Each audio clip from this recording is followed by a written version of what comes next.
온사랑교회 오신 우리 청년들을 환영하고 축복합니다. 여러분 이솝우화 이야기 중에 양치기 소년에 대한 이야기 아시죠? 이렇습니다. 간단하죠. 양치기 소년이 이제 양을 치다가 무료했는지 늑대가 나타났다 이렇게 이야기를 해요. 그러자 이제 사람들이 늑대가 진짜 나타난 줄 알고 막 우르르 몰려옵니다. 근데 결국 보니까 늑대가 나타나지 않았어요. 이 일을 몇 번 반복하다 보니까 이제 사람들이 양치기 소년을 믿지 않기 시작합니다. 그러다가 이제 어느 날 진짜 늑대가 나타났는데 늑대가 나타났다라고 하자 사람들이 아무도 그를 도와주지 않았어요. 결국 이 양들이 모두 봉변을 당하게 되는 그런 일이 나타납니다. 그러면 여러분 이 어렸을 때 들었던 이 이솝우화 그중에 이 양치기 소년에 대한 이야기에 교훈을 어떻게 볼 수 있을까요? 그렇게 볼 수 있겠죠? 거짓말하지 말자. 이런 정도로 교훈을 삼을 수 있을 것 같습니다. 그런데 여러분 이 이야기를요 사람들에게 하는 이야기가 아니라 만약에 양들에게 하는 이야기라면 교훈이 어떻게 바뀔까요? 그러니까 듣는 사람들에게 이야기할 때는 거짓말하지 말자 이게 이 이야기의 교훈이라면 내가 양이에요. 양들에게 이 이야기를 해준다면 어떻게 교훈을 내릴 수 있을까요? 저는 이렇게 생각을 했습니다. 어떤 목자를 만나는지가 중요하다. 그죠? 양들은요, 어떤 목자를 만나는지가 너무나도 중요합니다. 안타깝게도 이 양치기 소년의 이야기에 나오는 양들은요, 좋지 못한 목자를 만들었어요. 너무나도 쉽게 거짓말을 하고 신뢰받지 못하는 그런 목자를 만나서 결국은 진짜 늑대가 나타났을 때 자신들을 그 늑대로부터 누구도 지켜줄 수 없는 그래서 이런 안타까운 일들을 경험하게 되었습니다. 만약 양들이요 자신의 목자가 믿을 수 없는 사람인 줄을 알았더라면 아니면 분별할 수 있는 이성이나 지성이 어느 정도 갖춰져 있더라면 아마 그 누구도 그 어떤 양도 이 목자를 따라가지는 않았을 겁니다. 몇 번 거짓말하는 것들을 보면서 위기의식을 느끼고 아마 그 목자를 떠났을 겁니다. 하지만 안타깝게도요 이 양들에게는 그런 분별력이 없어서 결국 늑대에게 이 변을 당하게 되는 그런 일들로 이제 이 이솝우화는 마치게 됩니다. 여러분 이 양은요 자신의 생명을 목자에게 모두 맡긴다 해도 과언이 아닐 정도로 이 목자에게 양은 절대적인 존재입니다. 자신의 생명과도 같다라고도 볼 수가 있어요. 양은 목자가 이끌어주는 대로 자신의 모든 것을 걸고 그 목자만을 따라갑니다. 그래서 어떤 목자를 만나는지 이 양이 어떤 목자를 따르는지가 굉장히 중요하다는 사실입니다. 제가 왜 계속 이 양과 목자에 대해서 이야기를 하냐? 성경은요, 특히 오늘 말씀에도 보면 이 하나님을 목자로 그리고 그분을 따르는 자들을 양으로 비유를 하고 있습니다. 목자의 이미지는요, 이 성경에 기록되었던 당시 고대 근동에 이 왕들과 신들을 묘사하는데 자주 이 목자라는 표현을 사용했습니다. 여러분들 잘 아시는 이 함무라비 복전으로 유명한 이 함무라비 왕도, 그리고 아시리아의 아술바니아 왕도, 페르시아의 고레스 왕도 이들 모두 이 자신을 목자라고 불렀습니다. 기록들이 있어요.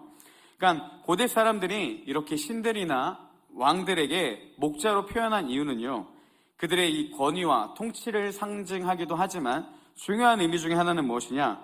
이 목자들의 가장 큰 책임은 백성들을 안전하게 보호하고, 그러니까 목자인 왕들의 근본적인 책임은 다스리는 백성들을 안전하게 보호하고 이 바른 길로 인도하리라는 이 사실을 강조하기 위한 표현으로 이 목자라는 표현을 썼다라는 것입니다. 여러분 우리의 삶에서도요 저마다 자신이 하나의 그 가치관을 통해서 목자로 삼고 살아갑니다. 양들이 살기 위해 목자가 필수적인 존재인 것처럼 우리의 삶의 배움과 경험을 통해 만들어진 이 가치관을 가지고요 어떻게 하면 살 수 있을지, 어떻게 하면 우리가 안전한 삶을 살아갈 수 있을지 저마다 목자를 세워서 그 목자를 따라가고 있습니다. 어떤 사람은요 이 부유함이라는 목자를 정해두고 부유함을 따라가는 사람도 있고, 또 어떤 사람은 권력과 명예를 이 목자로 삼고 따라가는 사람도 있습니다. 이 외에도 여러 가지 삶의 양식들이 있죠. 구체적으로 언급하기에는 너무나도 많은 삶의 양식들이 있는데 저마다 우선순위로 여기는 그 가치관을 자신의 목자로 삼고요 자신의 삶을 걸고 그 목자를 따라가게 되어 있습니다. 여러분은 어떤 가치관을 두고 또 어떤 목자를 따르고 살아가고 있습니까? 어떤 가치관을 갖든지 어떤 삶을 추구하든지요, 저는 이것을 꼭 기억했으면 좋겠습니다. 제가 앞에서 이야기한 것처럼 목자의 기본적인 책임은요, 첫째, 양들을 안전히 보호하고, 둘째로 바른 길로 인도하는 게 필요하다는 사실입니다. 내가 생각하는 목자, 내가 지금 추구하는 이 가치관이 과연 나를 안전하게 보호해주고 있는지, 내 삶을 바른 길로 인도하는 목자인지 좀 돌아보는 시간이 되기를 소망합니다. 저는 오늘 말씀에 나타난 이 한 목자, 여러분 당연히 예상하셨겠지만 이 하나님을 목자로 삼는 자들의 축복에 대해서 나누며 함께 같이 이 목자를 따라갈 것을 권면해주고 싶습니다. 오늘 말씀의 1절에서요, 이 목자이신 하나님을 이렇게 비유하고 있습니다. 우리 1절 말씀을 같이 한번 읽어보겠습니다. 여호와는 나의 목자시니 내게 부족함이 없으리로다. 자, 여호와는 나의 목자시니, 그 목자를 따르는 양들은요 어떻게 고백하냐면 내게 부족함이 없으리로다, 이런 고백을 하게 됩니다. 여호와를 목자로 삼고 따르는 양들은요 결코 부족함이 없다라는 말입니다. 근데 이 우리나라 이 개역개정 성경으로는 부족함이 없으리로다라고 표현을 했는데요, 보다 원어적인 표현은 무엇이냐면 나는 부족하지 않다, 나는 부족한 것이 없다, 이런 의지를 담은 표현으로 나타나 있습니다. 그러니까 이런 것이죠. 나는 여호와를 목자로 삼기 때문에 부족하지 않다라는 표현이 1절에 담겨져 있습니다. 근데 여러분, 물론 여호와를 목자로 삼는 자, 하나님을 목자로 삼는 자가 전혀 부족함을 느끼지 못한다, 이런 표현은 아닙니다. 여호와를 목자로 삼지만요 여전히 부족할 때도, 부족함을 느낄 때도 있습니다.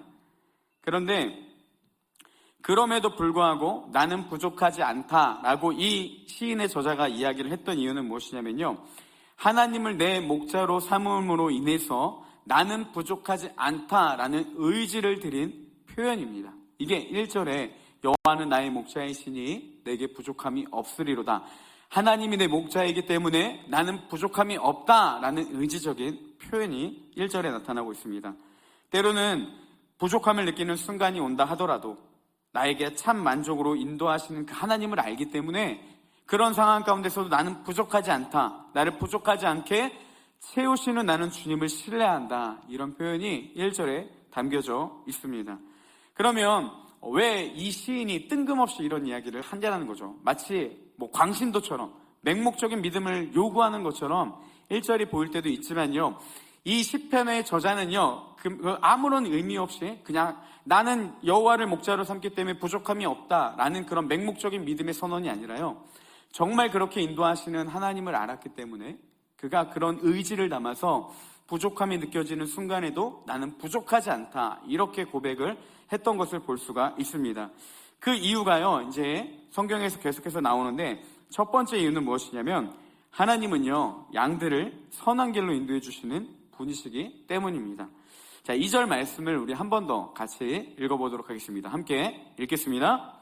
그가 나를 풀밭에 누이시며 쉴 만한 물가로 인도하시는도다. 네, 여호와가 목자이신데 그 목자이신 하나님은 양들을 어떻게 이끄냐, 푸른 풀밭에 누이시고 쉴 만한 물가로 인도해 주시는 분이다, 이렇게 설명을 해주고 있습니다.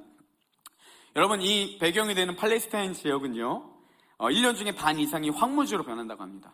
그러니까 여러분, 이 푸른 풀밭을 찾기가 쉽지 않은 환경 가운데 있다는 걸 감안할 때 그 양들에게 푸른 풀밭에 날마다 인도하는 목자가 있다는 것은요 굉장히 큰 축복이고 행복이라는 사실입니다. 또 이 쉴만한으로 번역된 히브리어의 원어는요 안식, 평온, 이런 의미가 담겨져 있는 단어입니다. 즉 이렇게 정리할 수 있습니다. 여호와를 목자로 삼는 양들은 영양가 있는 풀과 깨끗하고 잔잔한 물을 마실 수 있는 평온과 안식이 있는 곳으로 인도함을 받는다, 이렇게 볼 수 있습니다. 그리고 3절에서도요 이렇게 이야기를 합니다. 우리 3절 말씀을 한 번 더 같이 읽겠습니다. 시작. 내 영혼을 소생시키시고 자기 이름을 위하여 의의 길로 인도하시는도다. 네, 이번에 여호와를 목자로 삼는 자들은 어떤 인도하심을 받냐? 내 영혼을 소생시키시고 또 의의 길로 인도해 주시는 그 인도하심을 받는다, 이렇게 설명해 주고 있습니다. 앞에서 나눈 2절의 말씀이에요. 황무지 같은 척박한 땅에서도 그 목자, 여호와를 목자로 삼는 양들은 푸른 풀밭을 누릴 수 있고 또 쉴만한 물가로 인도함을 받는 것처럼 여호와를 목자로 삼는 자들에게는요, 이 황무지 같은 세상에서 생각할수록 암울한, 정말 미래를 예측할 수 없고 미래를 생각할수록 우울한 이 시대적 상황 가운데서도 영혼을 소생시키시고, 다른 말로 하면 새 힘을 부어주시고 또 의의 길로 인도하시는 그 이끄심을 받게 된다는 것입니다. 힘들 때마다 그 양들을 새 힘을 허락해 주셔서 그 양들이 바른 길로 갈 수 있도록 이끄시는 하나님, 그게 바로 목자이신 하나님이라는 것입니다. 그래서 이 목자이신 하나님은요, 양들이 가야 될 길, 의의 길로 인도하신다라는 뜻 안에는요, 바른 길로 이끈다, 그리고 가야 할 그 길을 끝까지 인도한다라는 의미가 있습니다. 이렇게 바른 길로 갈 수 있도록 제시해 주시는 분이십니다.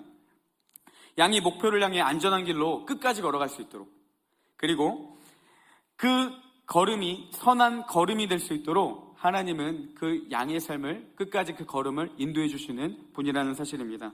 그래서요, 내가 너를 끝까지 인도할 거야, 바른 길로 인도할 거야, 이거를 양들에게 확신시키기 위해서 하나님이 한 가지 보증을 거셨는데 무엇이냐면 자기 이름을 걸고, 내 이름을 걸고 내 양들을 내가 끝까지 인도하겠다라고 말씀에서 분명하게 약속해주고 있습니다.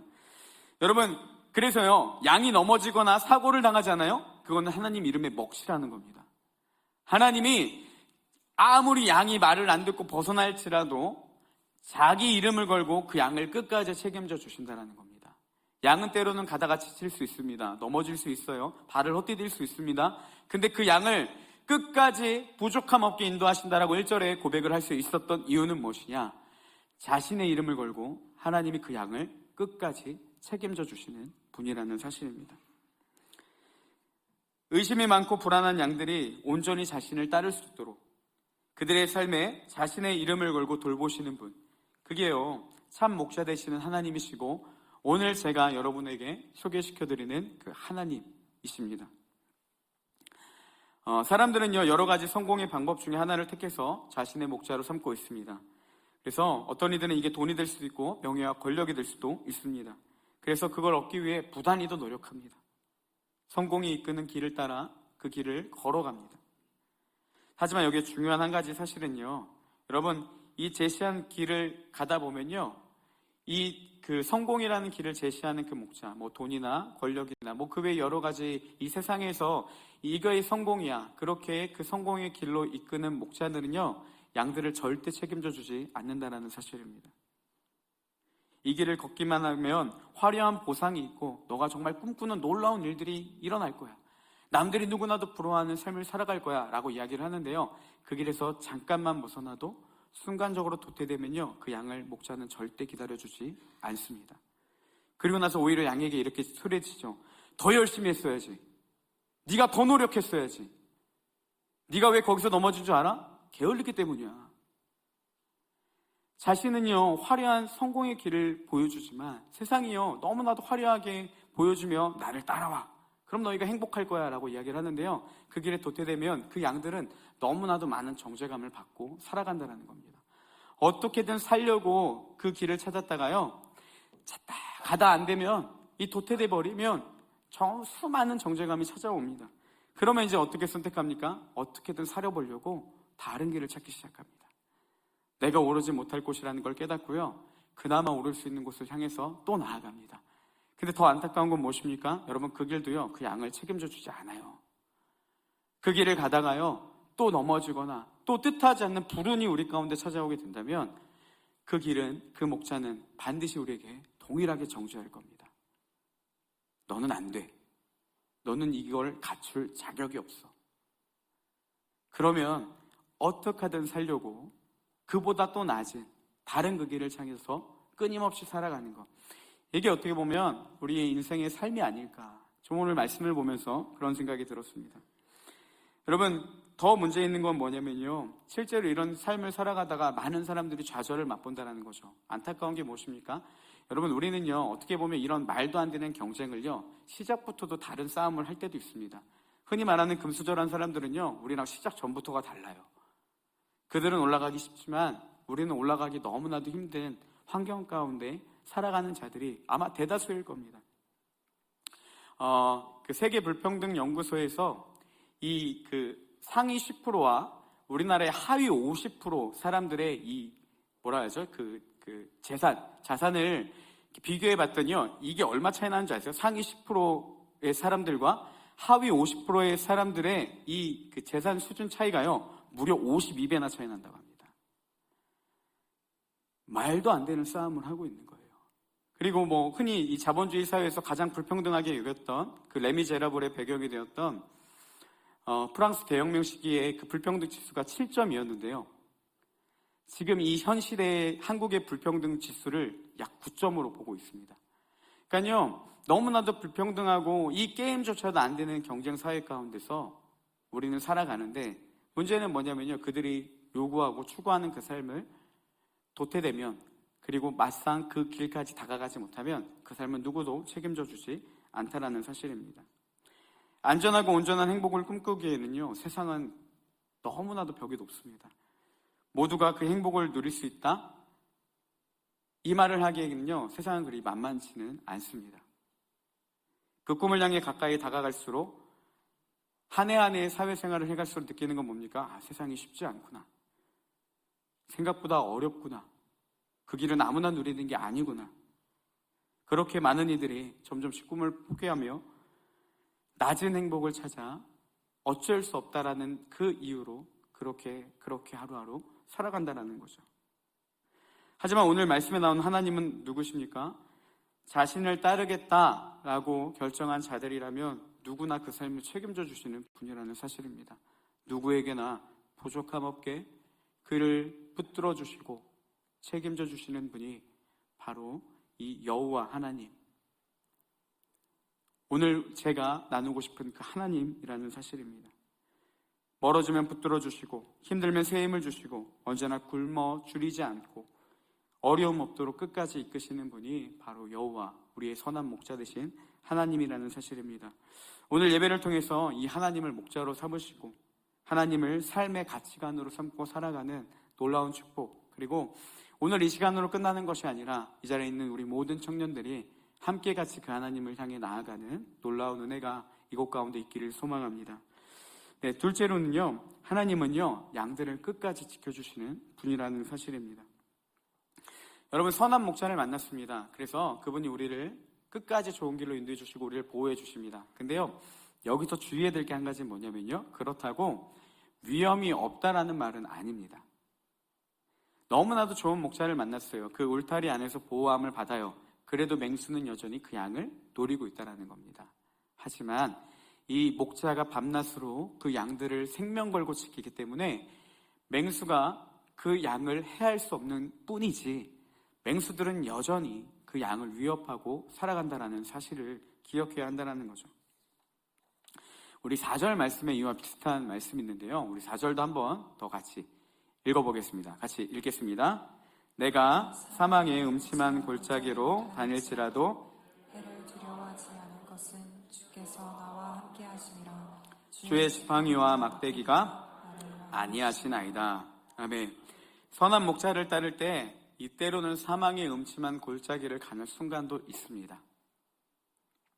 그러나 우리가 걱정하지 않을 이유가 무엇이겠습니까? 너무나도 거대한 세상의 벽 앞에 여호와를 목자로 삼고 따라가는데 어려움이 올 수 있습니다.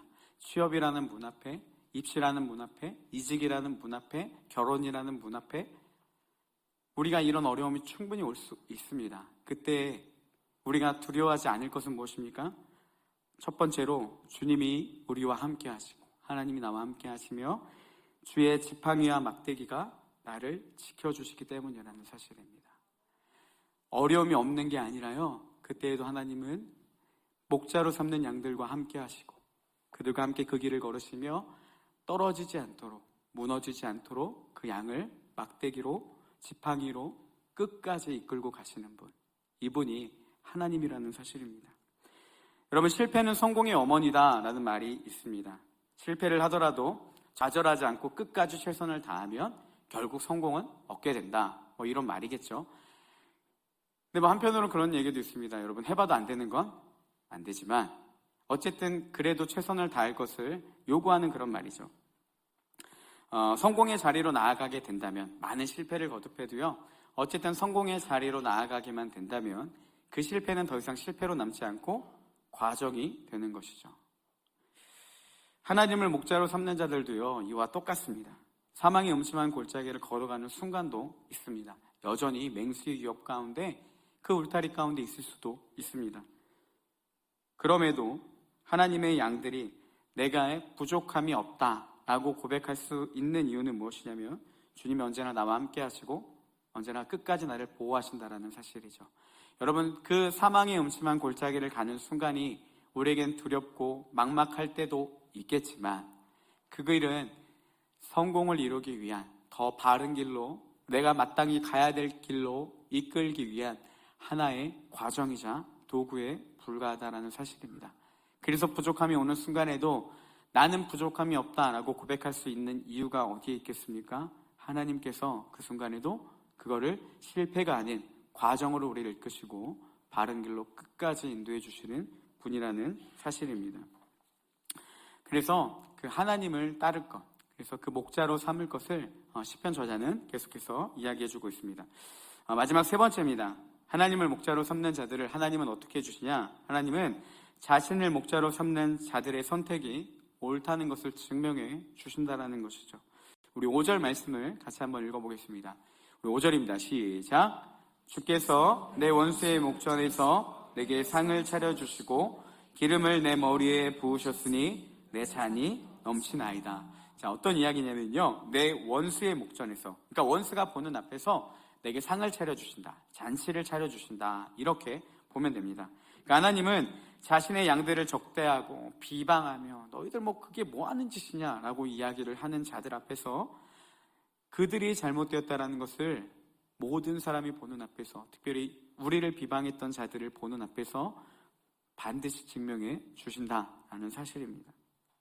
성경에서는 이 잔치를요, 하나님의 마지막 때, 그러니까 세상의 마지막 때의 심판으로 종종 비유를 통해 사용하고 있습니다. 그러니까 세상이 끝날이 되면요, 하나님은 악인들을 심판하시지만 그들 앞에서 하나님을 목자로 삼는 자들에게는 그들 앞에서 상을 베풀어 주신다, 잔치를 베풀어 주신다, 이렇게 우리에게 약속해 주고 있습니다. 여러분, 신앙생활이 미련해 보일 수 있습니다.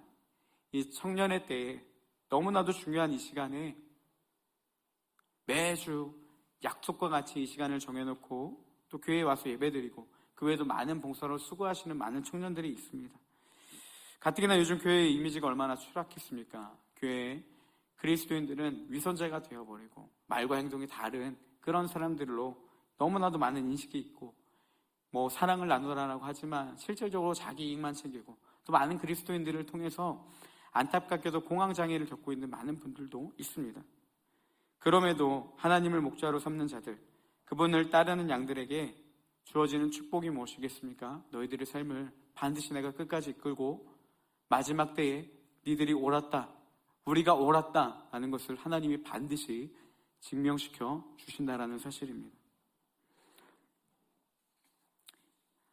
하나님은 이 증명을 해주실 시간까지, 우리의 삶이 옳았다라고 말씀을 해주시는 그 순간까지 양들이 이 길을 벗어나지 않도록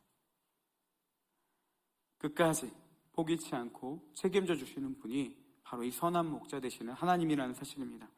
한순간도 그 양들을 떠나지 않겠다라고 약속하십니다. 그 약속이 6절에 있습니다. 우리 6절 말씀도 한번 같이 읽어보겠습니다. 시작. 내 평생에 반드시 나를 따르리니 내가 여호와의 집에 영원히 살리로다. 이 인자하심, 그러니까 평생의 선하심, 그러니까 하나님의 그런 좋은 선한 길로 이끌어 주시는 것과 인자하심, 이 영어로는요, 그 사랑, 러브라는 단어로 번역했습니다. 그리고 현대인의 성경에 보니까 한결같은 사랑이라고 번역을 했습니다. 그러니까 이렇게 이야기할 수 있죠. 선하심은 우리의 삶을 유지시키고 풍요롭게 해주시는 것으로 볼 수 있습니다. 그러니까 하나님의 우리의 삶을 유지시키고 풍요롭게 해주시는 그 선하심과, 또 목자로 삼는 양들에게 주어진 축복이 뭐냐? 인자하심, 한결같은 사랑으로 양들을 보호하심이 반드시 내 평생의 삶 가운데 따른다라는 표현을 하고 있습니다. 그래서 내가 여호와의 집에 영원히 살 것이다, 그 하나님과 영원히 동행할 것이다, 이렇게 오늘 시편 저자는 이 시를 마무리하고 있습니다. 여러분, 이 양에게요, 앞에서도 이야기를 했지만 목자는 절대적인 존재입니다. 양은 목자를 절대적으로 순종하며 따라갑니다. 때로는 길을 걷다가 사망의 음침한 골짜기를 만날 때도 있고요, 푸른 풀밭, 쉴만한 물가로 우리의 영혼을 새 힘을 허락해 주시고 때에 따라 맞는 양식을 주시며 우리를 또 너무나도 좋은 길로 이끄실 때도 있습니다. 또 여전히 위협받는 맹수들을 보면서 자신이 불안할 때도 있습니다. 근데 중요한 건 무엇입니까? 양들은요, 그래도 그 길을 갑니다. 양들이 목자를 따르는 데에는 한치의 거부감도 없이 끝까지 양을 따릅니다. 안타깝게도 너무나도 잘못된 목자를 만나 이 양치기 소년을, 거짓말하는 양치기 소년을 만나 자신들이 모두 다 그런 변을 당하는 순간이라도 양은 목자를 따르는 존재라는 사실입니다. 오늘 말씀에서 이 여호와는 나의 목자이시니 내게 부족함이 없으리로다, 이 축복을 누리는 자들이 무엇이겠습니까? 그 목자이신 하나님을 끝까지 따라가는 자. 가다가요, 사망의 음침한 골짜기예요, 어려운 길이에요, 맹수가 자꾸 우리를 쳐다보면서 침을 흘려요. 그때만 생각하는 거죠. 따라가면 안 되겠구나, 멀어지면 안 되겠구나. 그렇게 하고 목자를 벗어난다면 여러분, 이 은혜와 이 약속된 축복들은 우리가 누릴 수 없다라는 것입니다. 물론 그럼에도 불구하고 하나님은 우리를 끝까지 인도하시지만 중요한 건 무엇입니까? 양이 된 우리는, 하나님을 목자로 삼고 따르겠다는 우리는 그 양을 끝까지, 그 목자를 끝까지 따라가야 한다라는 사실입니다. 이제 말씀을 정리하겠습니다. 여러분, 세상의 그 어떤 것도요, 우리의 삶을 책임져 주지 않습니다. 안타깝게도요, 부모님조차 그 뱉은 말처럼 모든 것들을 다 지키고 자녀들을 물론 너무나도 사랑하지만 이 연약함 속에서 그 자녀들을 끝까지 책임져 줄 수는 없습니다. 취업은 갈수록 어려워지고 더 나은 미래를 위해 준비하고 계획하지만 현실을 마주할 때마다 더욱더 암울한 시대가 바로 지금 현 시대입니다. 오직 이 불투명한 미래의 보장은 하나님을 목자로 삼을 때 가능하다는 사실입니다. 그분은 힘든 자를 위로하시고 벽에 부딪힌 자들을 새 힘을 허락하시며 끝까지 하나님이 제시한 그 바른 길을 걸어갈 수 있도록 우리를 끝까지 인도해 주시는 분이라는 사실입니다. 여러분, 오늘 이 시간에 그 하나님을 정말 나의 목자로 여기고 내가 추구했던 가치관이 아닌 이제 그 하나님을 따르는 그 놀라운 삶의 축복이 우리 가운데 나타나기를 소망하며 축복합니다. 이 시간 함께 찬양하고 잠깐 기도하려는데요, 우리 찬양팀 나와주시고 시간을 뚫고 라는 찬양입니다. 가사에 보면 이렇게 되어 있어요. 당신은 시간을 뚫고 이 땅 가운데 오셨네. 그러니까 예수님이 이 시간의 모든 영역들을 끊으시고 이 땅 가운데 오셨습니다. 그리고 왜 오셨냐? 그 다음 절에 그 이유가 나오는데 우리 없는 하늘이 원치 않아서 우리에게 오셨습니다. 하나님은 그토록 우리를 사랑하시는 분이십니다. 그리고 이렇게 이야기합니다. 자신의 편안을 버리고 이 땅 가운데 오셔서 우리에게 평안을 주셨습니다. 하나님은 굳이 인간의 몸으로 오실 필요가 없었는데 신적인 능력까지 스스로 제한하시면서 우리에게 평안함을 주기 위해 불안하고 누구도 우리의 삶을 책임져 주지 않는 그들의 친목자가 되기 위해서 이 땅 가운데 오셨습니다. 하나님 우리와 영원히 함께 하시네. 꿈 없는 우리에게 그 나라 보여주시네. 이 불평등 속에서 낙심하는 자들에게, 미래의 두려움, 불안함 가운데 사는 자들에게 삶에서 공허함을 느끼며 여전히 채워지지 않는 이 갈급함을 느끼는 우리에게 꿈을 꾸게 해주시는 분. 미래의 불투명함 속에서도 갈 길이 있겠구나, 살 길이 있겠구나, 이렇게 새로운 꿈을 꾸게 하시며 하나님의 나라를 보여주시는 분. 그분이 바로 하나님이라는 겁니다. 그리고 또 이런 가사가 있습니다. 연약한 자들의 친구가 되어주시고 힘없는 우리의 인생을 위로하시네. 하나님은 소외된 자들, 연약한 자들, 약한 자들의 친구로 이 땅 가운데 오셨습니다. 아무리 해봐도 노력해도 되지 않는다라면 여러분, 지금 이 순간이 그 하나님을 목자로 삼고 나아가야 될 가장 좋은 터닝 포인트가 아닌가. 그래서 이곳 가운데서 함께 같이 신앙생활하고 하나님을 알아가며 함께 같이 그 주님을 따라가는 놀라운 축복이 이곳에 있는 모든 예배자들 가운데 넘쳐나기를 예수님의 이름으로 축복합니다. 좀 어렵고 생소한 찬양일 수도 처음 오신 분들은 있을 텐데 우리 찬양팀을 따라서 가사를 한번 음미하면서 같이 이 찬양 하기를 소망합니다.